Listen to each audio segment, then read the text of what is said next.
Tonight on this Easter Sunday, we're going to take you to a place outside our world. It's not Mars or Venus, but it might as well be.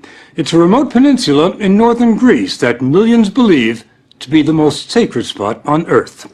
It's called Mount Athos, and prayers have been offered here every day with no interruption for more than 1,000 years.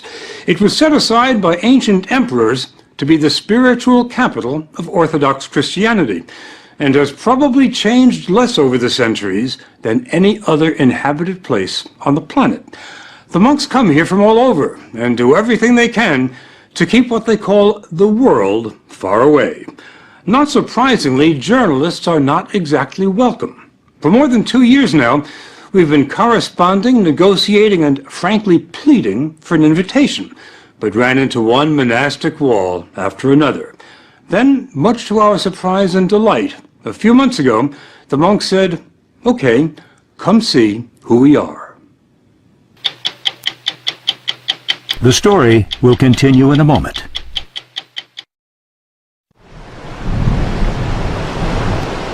This Byzantine cross marks the border between Mount Athos and the 21st century. The monks come here, as they always have, for the beauty, the tranquility, and the isolation. But most of all, for this.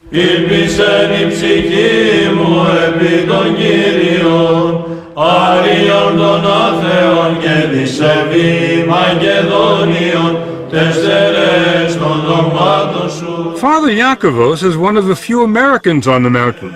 He's been here more than half his life.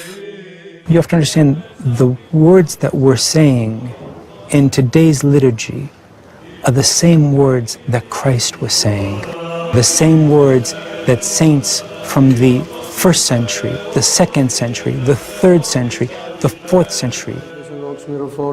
And nothing has changed in Orthodoxy since then. It's the only branch of Christianity that can make that claim. Father Eliseos is the abbot, the top man, at Simonos Petros, one of the 20 monasteries. It was Abbot Eliseos who invited us here, and never let us forget what a rare privilege it was.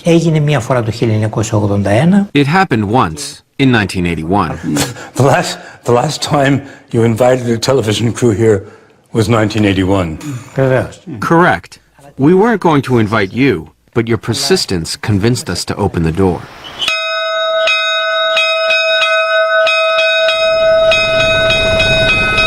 The door he opened revealed the wonder that is Simonos Petros, which fits like a crown on top of a rock 800 feet above the Aegean. It was built in the 14th century, and the monks will tell you it must be considered a miracle that it hasn't fallen into the sea.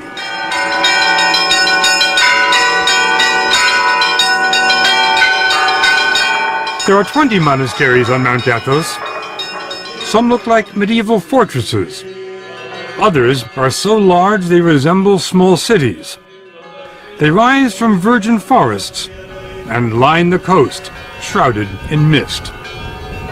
There's nothing on this 130 square mile peninsula other than monasteries and monks. Nothing. We expected Mount Athos to be a quiet place, but we couldn't have imagined how quiet until we were dropped off here.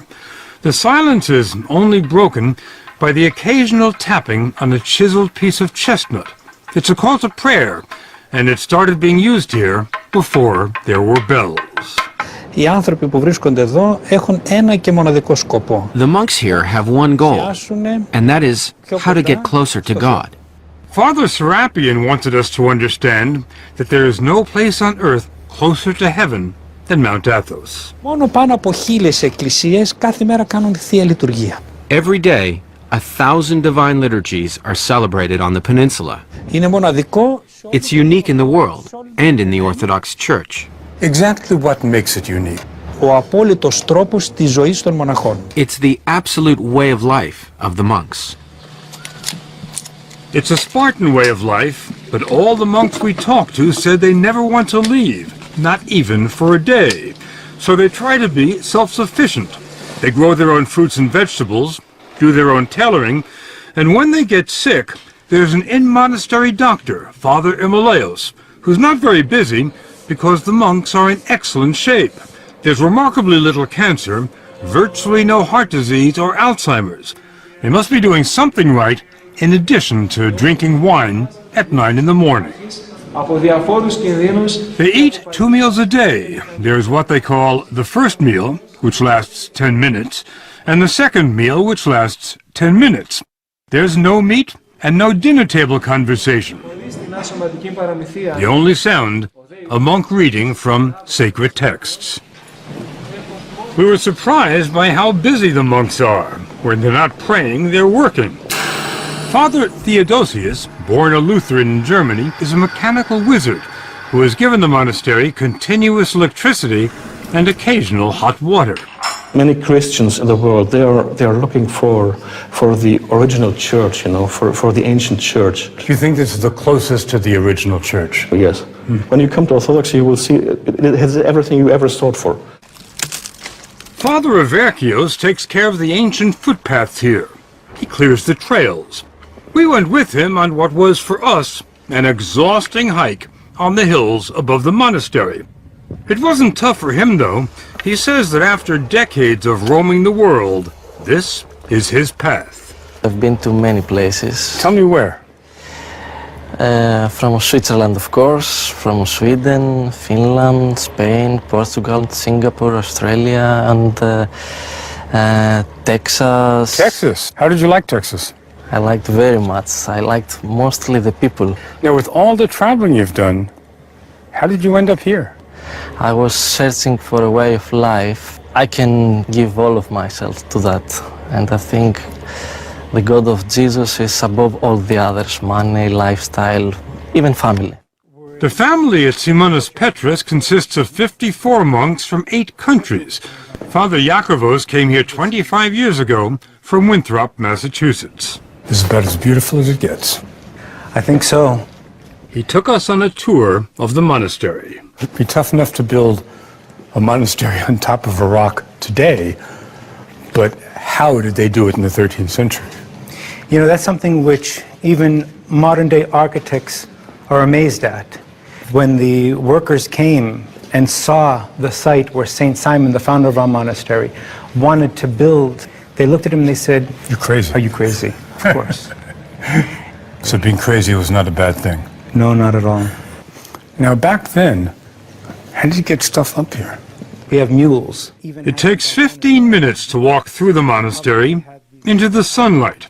Enough time to find out that Father Yakovos' journey to Mount Athos started at the age of 6, when his father showed him a picture. It was just so impressive, and I turned around and I said to him, Dad, you know, I don't think that I'm going to be able to believe that somebody lives in that building until I step on those balconies myself. Destiny. It is a little bit, too. From the age of 6. Yes. Father Yakovos doesn't follow what's going on in Winthrop or anywhere else today. There are no newspapers, no radio, no television on Mount Athos. There are a few telephones, and Father Yakovos got a call last year. His father was dying. Prior to his death, he was asking if I would go so I could see him one last time. Reasonable request. From a father, I think so. My response was negative, though. You didn't go? I didn't go. I didn't go because of the fact that monastics do not go to funerals of their relatives or their friends. They remain here at the monastery. When your father asked you to come see him one last time, and you said no, was there any feeling of I'm letting my father down? Not at all. I know that we're going to see each other in paradise one day. The whole idea at Mount Athos is not only to isolate oneself from the outside world, but to let go of all memories of one's past life. The purpose of your being here, as I understand it, is prayer without distraction.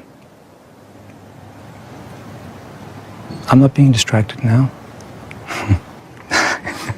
Why are you laughing? First tell me why you're laughing. Why am I laughing? Because St. Paul says we're to pray unceasingly. What's funny about that? That's not what's funny about it. What's funny is how you think I can stop praying. You're praying Every minute of the day. Even right now when we're talking. Really? Of course. You don't see Father Yakovos praying while he's talking, but look at these other monks. Their lips never stop moving, not for a second. They just keep reciting the Jesus prayer day and night. Lord Jesus, have mercy on me. It becomes like breathing. Some monks say they can pray when they sleep, and they get no more than 3 hours sleep a night. But Mount Athos gets more applicants than it can handle. It's harder to get into than Harvard. A man comes as a novice, he's free to leave if he doesn't like it, and the monks can tell him to leave if they don't like him. When a novice arrives here, can you tell whether he's going to make it or not? Can you tell whether he's going to qualify to be a monk? Όχι παραπάνω από ελάχιστο χρόνο το καταλαβαίνουμε. After a while, it becomes pretty obvious whether or not someone is cut out for it, which is why we have a trial period, which can last up to 3 years. I bet you know a lot sooner than 3 years. Vevers. Certainly. Once he's accepted into the community, it's a lifetime commitment, and life never changes here. Never.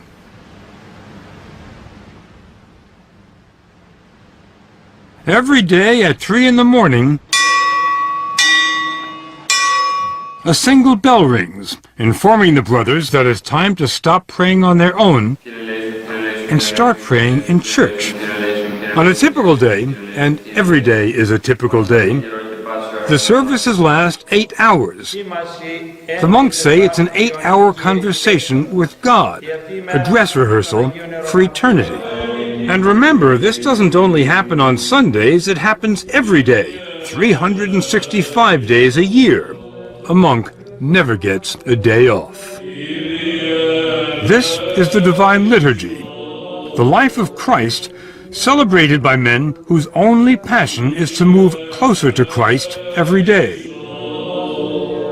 The depth of their devotion defies description. They didn't look like the same monks we had met in the gardens and the workshops. They were utterly transformed, with a concentration so profound they were immune from distraction. There were occasional flashes of ecstasy. This old monk could have risen out of a Rembrandt.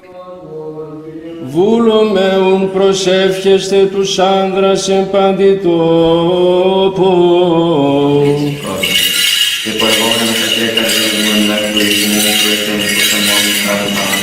There are no musical instruments in the church, just chanting.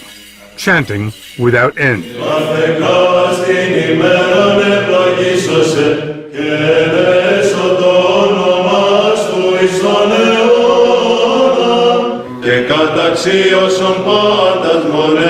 Many of the voices, the basses in particular, could have made it at the Met.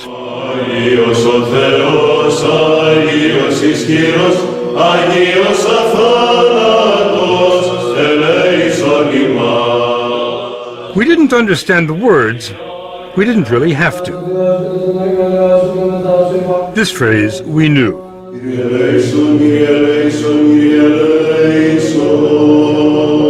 Lord, have mercy.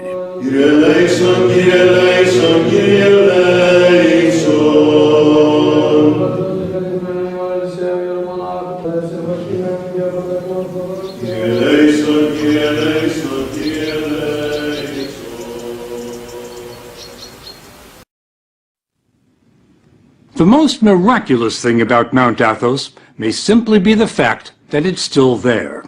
Over the centuries, it's been invaded by crusaders, Ottomans, mercenaries, pirates, and Franks. The Nazis had their eyes on it too. The 2,000 monks attribute their survival, not surprisingly, to divine intervention. But they've also been pretty crafty. Some of the measures they've taken will surprise you. If you'd like to come for a visit, though, it can be arranged, but it's not easy. First, you'll need a visa issued by the monks, and unless you're an Orthodox pilgrim, it can take a while. Next, you'll fly to Athens and make your way to a scruffy little town in northern Greece where there's no airport and where the roads are dicey. Then you'll hop on a ferry, unless the trip has been canceled because of rough seas. That happens all the time. but on a calm day, it can be a very pleasant ride. The story will continue in a moment.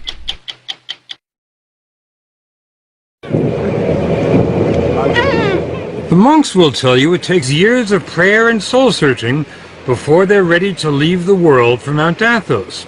For the likes of us, though, it takes little more than an hour. It was the beginning of Lent when we took these pictures, and the ferry was packed with pilgrims from all over the Orthodox Christian world. Greeks, Bulgarians, Serbs, Romanians, Russians. It wasn't long before the first monasteries came into view, and we thought we were sailing to Byzantium, to a fantasy land of castles and palaces.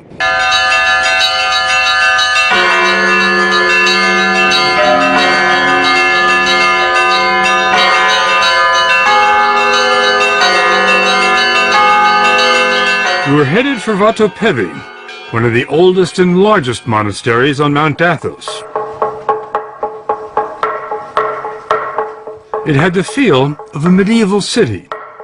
Holiness seemed to seep from the very stones, from the frescoes on the 10th century church, from the marble font for holy water. But then there was the monastery's secular-looking centerpiece. There's nothing remarkable about the clock tower at the Vatopedi Monastery, except for one thing. Check out the time. It's just about 8:30. Now, my watch reads 2:30.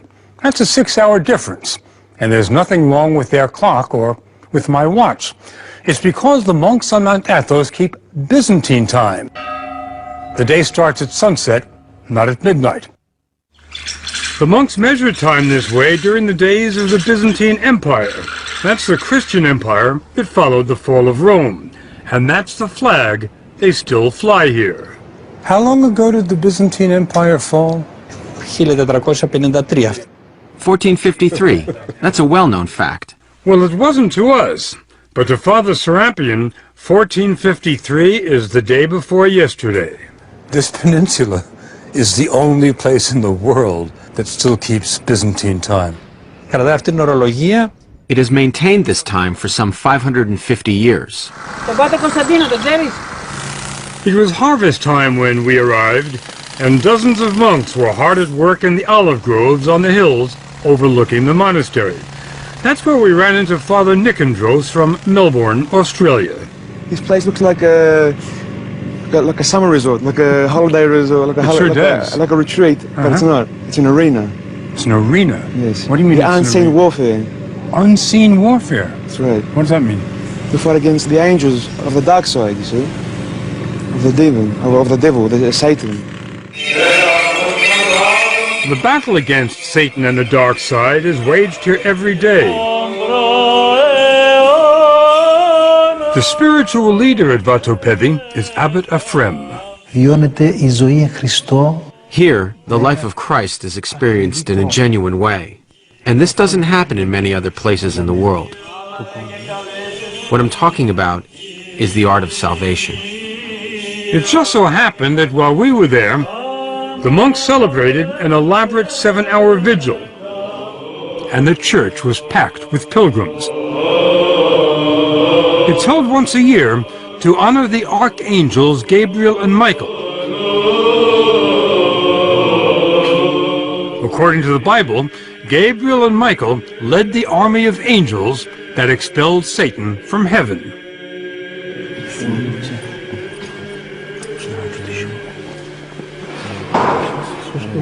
The church's relics are brought out every day, and pilgrims ask for the blessing of the saints. The most sacred relic on the entire peninsula is in this case, fabric said to be part of a garment worn by the Virgin Mary. The irony is that while the Mother of God is revered here, no other woman is permitted to even set foot on Mount Athos. It's been like that for 1,000 years. The reason, according to Orthodox doctrine, is that Christ gave the peninsula to his mother, and all other women have been excluded so as to fully honor the Virgin Mary. It's also been said that in the days before the ban, when women did come here, the monks became distracted and couldn't devote themselves entirely to prayer. They say it's been a lot easier since the last lady left. Keeping women out certainly wasn't much of a problem 300-400 years ago. Do you feel that's becoming problematic today? I don't think so, because the monastery itself and all the land around it is our property. And if we don't want women coming onto our property, we have every right to do that. Mount Athos may be the last all-male bastion in the world, and Father Arsenio says it has to stay that way. Here we are concerned solely with purity and our elevation to eternity. If women are permitted, they'd bring their families and their children. This place would become a tourist attraction and no longer a place of silence. If we wanted to experience profound silence, we were advised to go to Stavronikita. It's the smallest monastery on the Holy Mountain, but it has some of the most remarkable treasures. You stain the silence just by walking in. There's no electricity here, so the icons and mosaics are illuminated only by shafts of sunlight and a few candles. St. Nicholas, the patron saint, John the Baptist, and the Virgin Mary. We were stunned by the magnificence of the art here, but then we ran into Father Maximus, a former professor at the Harvard Divinity School. He told us what we were seeing cannot be described as art. They're devotional objects, and they're part of the living liturgical life of the church. So we don't have any art, and we're not a museum. I mean, to put it starkly. Whatever you call it, it's priceless. That's why the monasteries have been invaded and plundered so many times over the centuries. The monks' most recent brush with history happened only 70 years ago. The Nazis were coming their way. In the spring of 1941, the Germans invaded and occupied Greece. They marched up the Acropolis, raised the swastika beside the Parthenon, and were about to invade. The monks asked for a meeting with Nazi officers who advised them to appeal to Hitler himself. And the monks wrote a letter to Hitler. A letter was written, and in the letter the monks identified themselves. They said, "This is who we are." And they asked Hitler to place the Holy Mountain under his personal protection. What kind of response did you get? Well, it seems that Hitler liked the idea and accepted the invitation to become the personal protector of the Holy Mountain. Well, let me just get that straight. Hitler, the personal protector of the Holy Mountain. That's right. That's right. Hitler did send a team of German academics to Mount Athos. They took 1,800 pictures of the mountain's treasures, and it wasn't because they enjoyed photography. Hitler wanted the monastery's riches in Berlin. The professors were sent as an advance team to catalog the treasures of the Holy Mountain so that a selection of things could be made to be removed. Didn't happen, did it? No, it didn't. Not a single thing was taken. Father Maximus believes they have the Russians to thank for that. That by the time the Nazi scholars completed their work, Hitler was bogged down in Russia and wasn't thinking about icons. That Nazi period has been largely forgotten here. To the monks, it was just one more blip on the road, and a small one at that. Today, Vatopedi is the most popular destination on the mountain. It hosts 35,000 pilgrims a year, and offers more than spiritual sustenance. The monks have their own fishing boats, and the catch is pretty good. The fish are served fresher than in any Greek restaurant. The refectory dates from the 12th century, and since the 12th century, the food here has been free.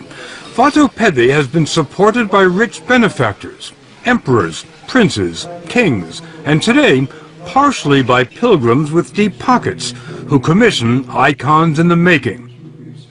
But the ancient treasures? Not a chance. They can't even see them. They're under lock and key. It's not a new security system, but it works. Normally, it takes more than one monk to unlock the door, because no one monk is allowed to have all 4 keys at the same time. It's sort of a medieval version of the nuclear launch control. Do you keep those keys in your pocket, Father? Try not to. Father Matthew from Fond du Lac, Wisconsin, was given the abbot's blessing to let us into the inner sanctum. Once inside, there was still another hidden door. Behind the curtain. We walked into the world of Byzantium. It was hard to imagine that everything here was at least 600 years old, because the brilliance had not faded.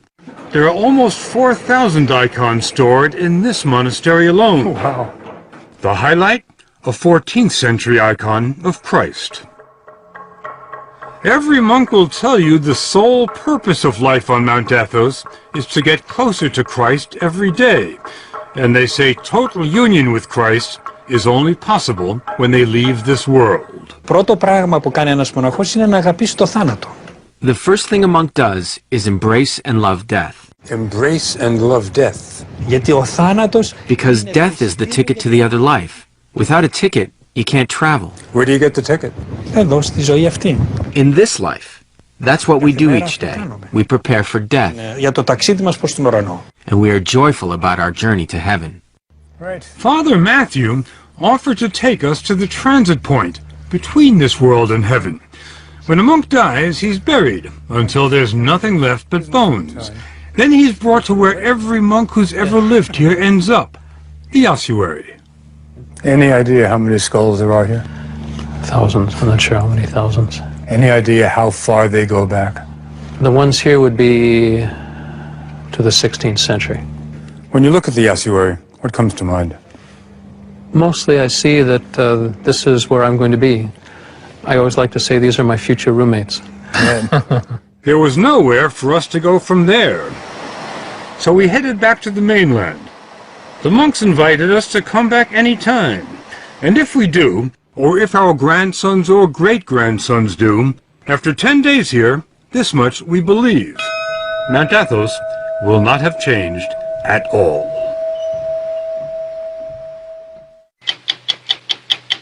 Go to 60minutesovertime.com to see the challenges of scaling and shooting a story on Mount Athos.